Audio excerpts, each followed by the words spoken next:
অগ্নিঝরা বক্তব্য দিলেন জামায়াতের আমির ডক্টর শফিকুর রহমান। শুনুন তার মুখে। এমন বক্তব্য কোনো নেতাও দিতে পারেনি, কোনো প্রেসিডেন্টও দিতে পারেনি। আপনাদের সামনে দুটি কথা বলার জন্য দাঁড়াবার তৌফিক দান করেছেন, আলহামদুলিল্লাহ। এই পরিবেশ একান্ত আল্লাহ তাআলার দান। বাংলাদেশের মানুষ মঈন ফখরুদ্দিনের দুঃশাসনের 2 বছর, পরবর্তী শেখ হাসিনার ফ্যাসিজমের 15.5 বছর, এই 17.5 বছর ভীষণ কষ্ট এবং যাতনার মধ্যে ছিল। এই সময়ের ভিতরে অসংখ্য আল্লাহর বান্দাবান্দি খুন হয়েছেন, গুম হয়েছেন, আয়নাগরের বাসিন্দা হয়েছেন, পঙ্গু হয়েছেন, আহত হয়েছেন, মামলার আসামি হয়ে দফায় দফায় জেলে গিয়েছেন, চাকরি হারিয়েছেন, ব্যবসা হারিয়েছেন, বাড়িঘর তাদের ধ্বংস করে দেওয়া হয়েছে এবং বাংলাদেশ জামাতে ইসলামীর উপর আরো বাড়তি জুলুম করা হয়েছে। এক এক করে আমাদের 11 জন শীর্ষ নেতাকে জেলের ভিতরে হত্যা করা হয়েছে।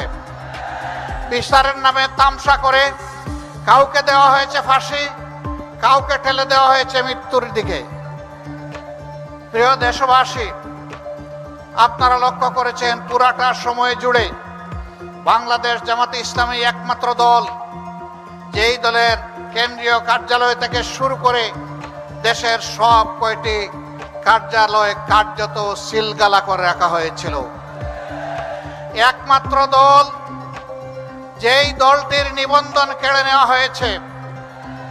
দুঃখের বিষয়, ফ্যাসিবাদ আপাতত বিদায় নিয়েছে, নিবন্ধনটা আমরা এখনো ফিরে পাইনি।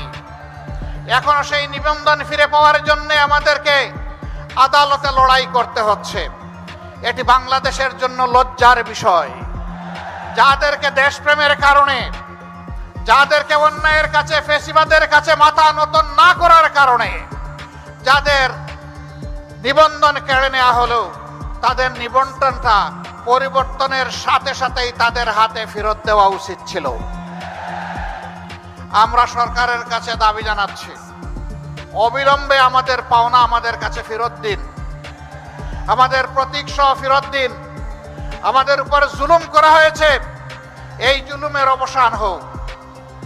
সম্মানিত ভাইরা, মিথ্যা মামলায় যত নেতৃবৃন্দকে আটক করা হয়েছিল একে একে সকলেই মুক্তি পেয়েছেন, কিন্তু আমাদের কলিজার টুকরা বাংলাদেশ জামাতে ইসলামের তৎকালীন ভারপ্রাপ্ত সেক্রেটারি জেনারেল জনাব এটিএম আজহারুল ইসলাম এখনো মুক্তি পাননি। কেন তিনি মুক্তি পাননি? জনতার দাবি, তাকে এখনই মুক্তি দিতে হবে।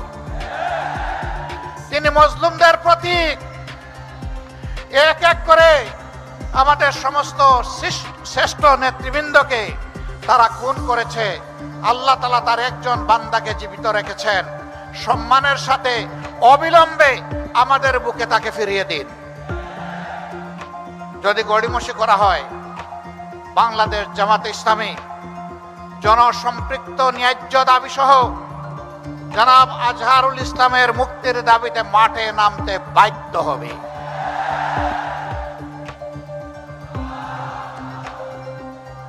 প্রিয় দেশবাসী,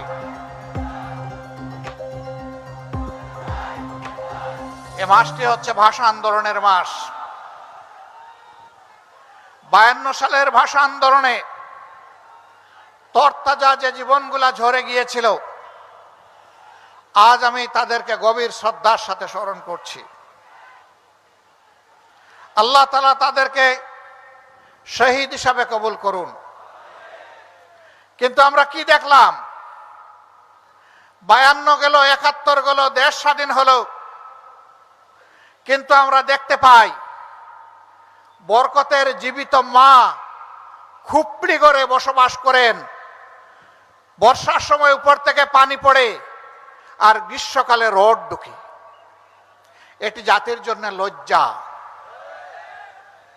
যারা 52কে পুঁজি করে রাজনীতি করেন তারাই তো দেশ চালিয়েছেন, তাহলে বরকতের মাকে এমন করুণভাবে ফেলে রাখা হলো কেন? এরকম এক বরকত নয়। ঘাটে ঘাটে যাদের জন্য জীবন দেওয়া বরকতেরা, বরকতের মায়েরা, সন্তানেরা, স্ত্রীরা সত্যিকার অর্থেই আজকে সমাজে উপেক্ষিত। আর যারা তাদের নামে রাজনীতি করেছে, এরা জনগণের সম্পদ লুটে শুধু গত 15.5 বছরে বাংলাদেশ থেকে 26 লক্ষ কোটি টাকা বিদেশে পাচার করেছে। এদেশকে তারা তাদের দেশ মনে করে না। সবগুলার খবর নিয়ে দেখেন, রাজনীতি করে বাংলাদেশে বউ বাচ্চা পাঠিয়ে দিছে বিদেশের মাটিতে। কানাডায় তারা বেগমপাড়া গড়ে তুলেছে। আমেরিকার বিশাল বিশাল এলাকায় তারা আশ্রয় নিয়েছে। এক একজন চুরের লন্ডনের মতো সিটিতে 342টা বাড়ি থাকে এক চুরার। এইরকম চুরের খনিগুলা তৈরি হয়ে গিয়েছিল, আর বাংলাদেশের মানুষের সম্পদের খনি তারা লুট করে নিয়ে গেছে। এরাই আবার অন্যদেরকে চুর বলতো। এটা হলো চুরের মার বড় গলা। এখন মাও পালিয়েছে, চুরও পালিয়েছে। খালে বিলে, নদী নালায়, বনে জঙ্গলে। তার সাথে যারা আদালতে বসে আদালতের পবিত্রতাকে ধূলিসাৎ করেছিল, এক একজন নিরীহ মানুষ এক একজনের বিরুদ্ধে হত্যার রায় দিয়ে ওই রাতেই গিয়ে আবার টেলিভিশনের টক শোতে বসে গর্ব করে বলতো, আজকে নিজামকে, কালকে গুলাম আজমকে, পরশুদিন সাইদিকে মৃত্যুদণ্ড দিয়ে এসেছি। এদের মধ্যে কেউ কেউ বলতো, আমরা শপথবদ্ধ রাজনীতিবিদ। লজ্জা এবং ঘৃণা, বিচারকের চেয়ারে বসে যে রাজনীতিবিদ হওয়ার স্বপ্ন দেখে সে জাতির কলঙ্ক, বিচারক হতে পারে না। ও বন্ধুরা, আজকে তোমাদের রাজনীতি কোথায়? এখন যে দেখি না, মন বড় চায় তোমাদেরকে দেখতে, পাই না যে তোমাদেরকে। কোথায় গেলা রে জাতির বন্ধুরা? আসো, সাহস থাকলে সামনে আসো, সামনে এসে নিজের করুণ পরিণতি ভোগ করো। আমার বন্ধুরা বলে গেছেন, প্রত্যেকটি গণহত্যাকারীকে দেশে হোক বিদেশে হোক পাকড়াও করে ট্রাইব্যুনালের হাতে তুলে দিতে হবে। এদের বিচার জাতি দেখতে চায়। এই মাফিয়া খুনিদের গডমাদার ছিল শেখ হাসিনা। তারই আশ্রয়ে প্রশ্রয়ে, তারই নির্দেশে, তারই কুলে সমস্ত খুনিরা লালিত পালিত হয়েছে।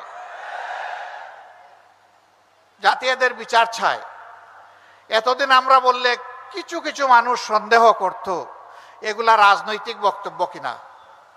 গত পরশুদিন তাদের কপালের বয়ান বিশ্ববাসীর কাছে এসেছে। তাদের আমলনামা গোটা দুনিয়ার মানুষ জানতে পেরেছে। তারা কি করেছে, কোন অপরাধটা তারা করে নাই, সব কিছু বের হয়ে আসবে ইনশাআল্লাহ। আমার সম্মানিত ভাইরা, আমরা চাই অপরাধীদের বিচার হোক, কিন্তু আমরা এটাও চাই যে তাদের প্রতি সুবিচার নিশ্চিত করা হোক। তাদের কাউকে যেন অবিচারের মাধ্যমে কোনো কিছু করা না হয়। আমাদের উপর জুলুম করা হয়েছে, জুলুমের কষ্ট আমরা বুঝি, আর কারো উপর জুলুম হোক এটা আমরা চাই না। তবে আমরা বিশ্বাস করি তাদের অপরাধের যে হিমালয় তারা তৈরি করেছে, যদি সুবিচার হয় হিমালয়ের নিচেই তারা চাপা পড়বে ইনশাআল্লাহ।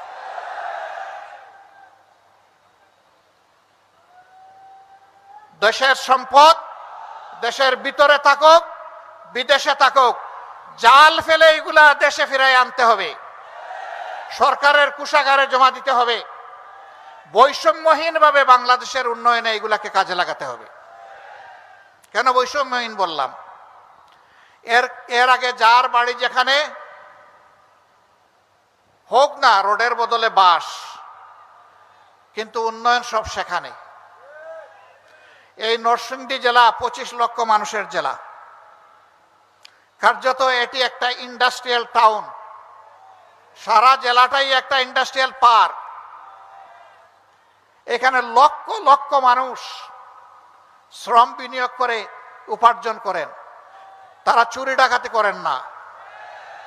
এ মানুষগুলো অসুস্থ হলে, আহত হলে তাদের চিকিৎসার জন্য উপযুক্ত কোনো ব্যবস্থা নরসিংদীতে নেই। ঢাকা মহানগরীতে 4-5টা মেডিকেল কলেজ গড়া যায়, নরসিংদীতে একটা মেডিকেল কলেজ হতে পারে না? তাহলে এই মানুষগুলোকে হাঁসফাঁস করে ঢাকার দিকে দৌড়াতে হতো না। অনেক সময় ক্রিটিক্যালি ইনজিওর্ড অনেক মানুষ ঢাকায় যাওয়ার পথেই মৃত্যুবরণ করে, চিকিৎসাও তার কপালে জুটে না। আপনারা কি নরসিংদীবাসী একটা মেডিকেল কলেজ এবং হাসপাতাল আপনারা চান? আপনাদের সাথে আমিও চাই। বর্তমান সরকারকে আমি অনুরোধ করব, মেহেরবানি করে গণবসতির এই বাংলাদেশে আগামী একনেকে উন্নয়ন বাজেটে যদি আর একটা মেডিকেল কলেজ বাংলাদেশে করার আপনারা সিদ্ধান্ত গ্রহণ করেন, এটা যেন নরসিংদীতে হয়। যদি আপনারা না করার চিন্তা করেন, আমি বলবো আপনাদের চিন্তা করা উচিত এবং পর্যায়ক্রমে এই ধরনের জেলা যেগুলো আছে যেখানে কোনো মেডিকেল কলেজ নেই, সেখানে একটা করে মেডিকেল কলেজ গড়ে তুলুন। আমি এটা বলতে পারবো না 3 উপজেলার যে জেলা সেখান থেকে ইউনিভার্সিটি নিয়ে অমুক জায়গায় দিয়ে দেন। আমি এটা বলতে পারবো না মেডিকেল কলেজ ওখান থেকে সরাই নিয়ে আসেন। আমি বিশ্বাস করি ওইটাও বাংলাদেশের অংশ, ওখানে থাক। না হয় কিছু ডিসপ্যারিটি হয়েছে, বৈষম্য হয়ে জনগণের টাকা ওখানে সব নিয়ে ডাম্পিং করা হয়েছে। তারপরে আমি ওই এলাকার মানুষকেও সম্মান করি, থাক, ওখানে থাক। কিন্তু যারা বঞ্চিত, বঞ্চিতের দিকে যেন এই সরকার প্রথমে নজরটা দেয়। আমরা জানি তাদের মেয়াদ দীর্ঘ নয়, অতি অল্প সময়ে তাদেরকে সব কাজ গুছাতে হবে, খুনিদের বিচার করতে হবে, প্রয়োজনীয় সংস্কার সাধন করতে হবে, তারপরে একটা সুষ্ঠু নির্বাচনও দিতে হবে। এই 3টা দাবি আমার দাবি নয়, এটা জনগণের দাবি। সম্মানিত ভাইয়েরা, কিন্তু যতটুকুই সময় পান কিছু কাজ তো আপনাদেরকে করতেই হচ্ছে, দৈনন্দিন কিছু কাজ আর উন্নয়নের কিছু কাজ। সেই কাজগুলা আপনারা যেন আবার নতুন করে কোনো বেইনসাফি না করেন, ইনসাফের ভিত্তিতে করবেন।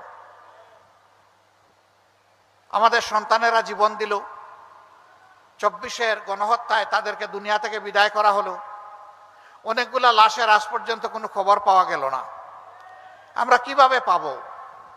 এই লাশগুলার খবর নিতে গিয়ে এখন দেখতে পাচ্ছি বাংলাদেশের বিভিন্ন জায়গায়, বিশেষ করে ঢাকার আশুলিয়ায় ট্রাক সারিবদ্ধ, লাশ ছুঁড়ে মারা হয়েছে ট্রাকের উপর, ছিটিয়ে দেওয়া হয়েছে এই লাশগুলার উপর পেট্রোল, ধরিয়ে দেওয়া হয়েছে আগুন, বানিয়ে ফেলা হয়েছে ছাই। এদের পরিচয় কোথায় পাবো বলেন? 3 এবং 4 তারিখ আগস্ট মাসের এই 2 দিন ইন্টারনেট বন্ধ করে ঢাকা এবং বাংলাদেশের বিভিন্ন জায়গায় যাদেরকে খুন করা হয়েছে সেই লাশগুলা তুলে নিয়ে গুম করে ফেলা হয়েছে। এদের হদিস কে পাবে? আজকে তাই যেখানেই যাই কিছু সন্তান হারানো মা বাপের কান্না শুনতে পাই, স্বামী হারা আমার বোনটির কান্না শুনতে পাই, বাপ হারা সন্তানের কান্না শুনতে পাই।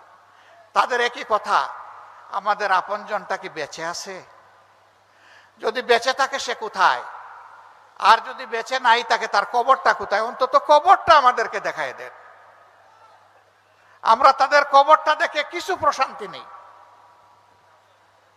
এই জাতি তো কবরের সন্ধান দিতে পারছে না, যেহেতু ছাই বানিয়ে ফেলা হয়েছে, যেহেতু গুম করে ফেলা হয়েছে অসংখ্য লাশ। এই বেদনা অন্তরে নিয়ে দেশবাসী আগামীর দিকে তাকিয়ে আছে। এত রক্ত, এত জীবন, এত পঙ্গুত্ব, এত ভারী বোঝা, এত দায়িত্ব এই জাতির কাঁধে। এই জাতি আশা করে এই রক্ত বাংলাদেশের বুক থেকে সমস্ত অন্যায়, অপরাধ, বৈষম্য, দুর্নীতি সবকিছুকে পাক সাফ করে দেবে। 5 তারিখের পরে ঢাকার পার্শ্ববর্তী জেলা নরসিংদীতে এখন আর কেউ চাঁদাবাজি করে না।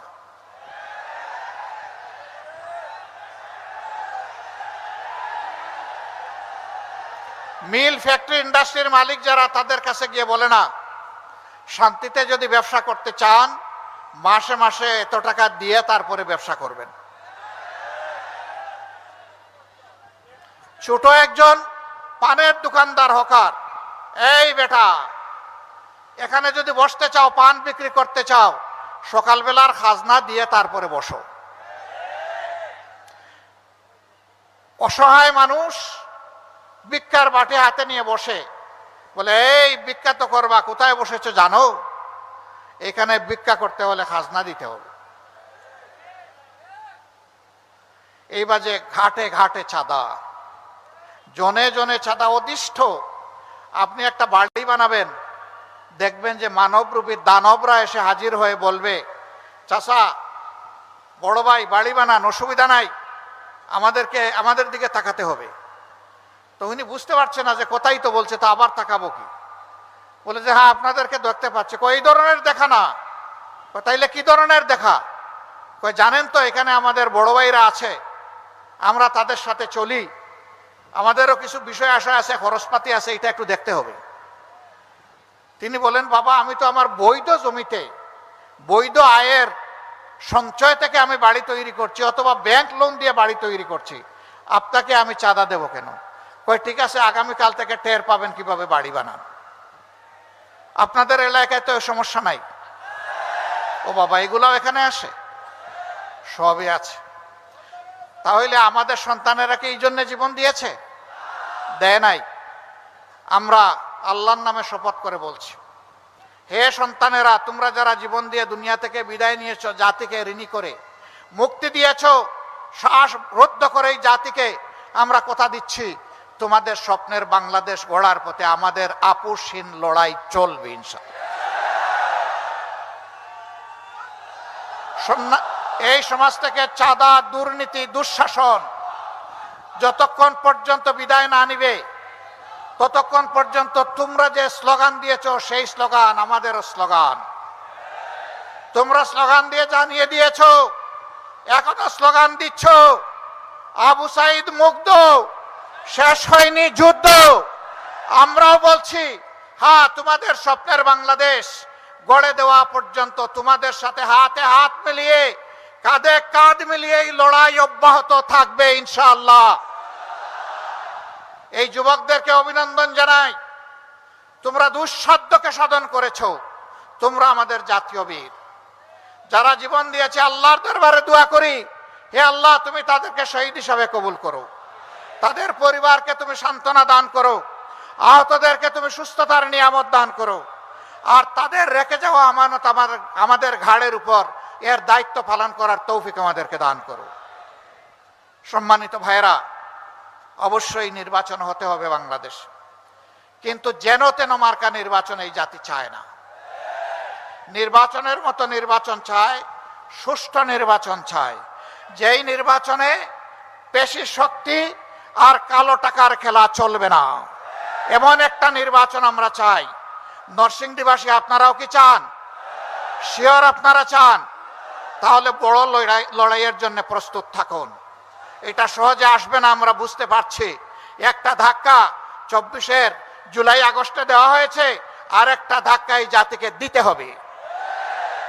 তার সত্যিকারের অধিকার প্রতিষ্ঠিত করার জন্য আমাদের ভোটার তালিকা সংশোধন করতে হবে। যারা ভুয়া ভোটার তাদেরকে বাদ দিতে হবে। দুনিয়া থেকে যারা বিদায় নিয়েছেন তাদেরকে চিহ্নিত করে বাদ দিতে হবে। যে সমস্ত লোকেরা ভোটার হয়েছে কিন্তু নাম তালিকাভুক্ত হয় না, এই যুবকদেরকে তালিকাভুক্ত করতে হবে। এই জুলাই আগস্টের আন্দোলন সফল করতে সারা বিশ্ব বাংলাদেশের সাথে হাত মিলিয়ে একাকার ছিল। জেলে আমরা যেমন বাংলাদেশে ছিলাম, এই আন্দোলন করতে গিয়ে বিদেশেও আমাদের ভাইয়েরা জেলে গিয়েছে। তারা একই সাথে আমাদের সাথে যুদ্ধ করেছে, রিমিটেন্স বন্ধ করে স্বৈরাচারী সরকারকে লাল ফ্ল্যাগ দেখিয়েছিল। আমরা তাদেরকেও স্যালিউট জানাই। আমরা চাই তাদেরও প্রত্যেকটি প্রবাসী ভাই এবং বোনের এই নির্বাচনেই তাদের ভোটাধিকার নিশ্চিত করতে হবে। এরপরে মাঠ প্রশাসনে যারা আছেন, যারা অতীতে দায়িত্বের পরিচয় দিতে পারেন নাই, দায়িত্বহীনতার পরিচয় দিয়েছেন, যাদের হাত থেকে জনগণের কেনা, জনগণের পয়সায় কেনা বুলেট এসে জনগণের বুকে বিঁধেছে, আমরা তাদেরকে আগামী নির্বাচনে কোনো দায়িত্বে দেখতে চাই না। কথা একদম সাফ। এখানে কোনো ধানাই পানাই নেই। তিনি প্রশাসনের যে পর্যায়ে থাকুন না কেন, কিন্তু প্রশাসনের সৎ এবং দেশপ্রেমিক অফিসার যারা আছেন তাদেরকে আমরা কথা দিচ্ছি, তোমাদের দায়িত্ব পালনে তোমাদের হাতে হাত মিলিয়ে দেশবাসী কাজ করবে ইনশাআল্লাহ। প্রিয় দেশবাসী, বাংলাদেশ জামাতে ইসলামের বিরুদ্ধে অনেক অপবাদ রটানো হয়। আমি জিজ্ঞেস করি, বাংলাদেশ জামাতে ইসলামের লোকেরা কি অন্য কোনো দেশ থেকে এখানে এসেছে? এখানেই তাদের জন্ম হয়েছে, আপনাদের সাথে বড় হয়েছে, আপনাদের সাথে বসবাস করে। তাদের চরিত্রের সার্টিফিকেট দেওয়ার জন্য আপনারাই যথেষ্ট। তবে আমি এটা দাবি করছি না যে আমরা নিষ্পাপ, কোনো ভুল করি না। আমরা মানুষ, আমাদের পাপ হইতে পারে, ভুল হইতে পারে। পাপ হলে আল্লাহর কাছে মাপ চাইব, ভুল হলে যার কাছে ভুল হয়েছে তার কাছে ক্ষমা চাইব। কোনো বন্ধু যদি আমাদেরকে আমাদের ভুল ধরিয়ে দেন, আমরা তার কাছে কৃতজ্ঞ থাকব। তিনি যদি ইতিবাচকভাবে ধরিয়ে দেন, আমরা বেশি কৃতজ্ঞ হব। তিনি যদি তার ভাষায় নেতিবাচকভাবেও ধরিয়ে দেন, আমাদের আপত্তি নাই, আমরা সহযোগিতা চাই।